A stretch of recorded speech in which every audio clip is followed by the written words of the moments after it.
Soc la Iona Palau i vaig començar a fer ceràmica el 2016, quan justament estava fent la meva carrera d'antropologia i em vaig enamorar d'aquest món i vaig decidir marxar a estudiar a l'Escola de Ceràmica de la Bisbal d'Empordà amb la Dolors Ros i després vaig estar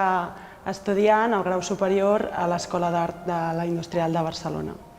El que us vinc a presentar avui és la meva obra, es titula 40 graus i aquest s'inicia sent el meu projecte final de grau de la Industrial de Barcelona. Una mica el que vaig començar a plantejar va ser fer uns cilindres de fang vermell,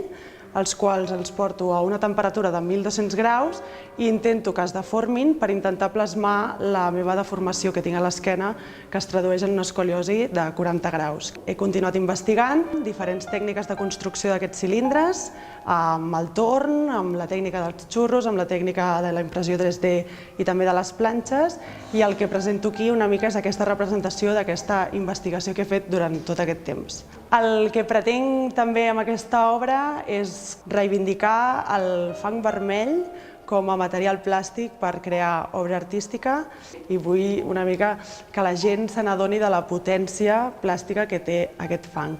Tanmateix, també reivindico el concepte de la deformació com una cosa positiva i també una mica tot el prefix de que posem a les paraules i que quan l'afegim té una connotació negativa. I d'aquesta manera vull positivitzar-ho tot i reivindicar també el defecte com a quelcom positiu.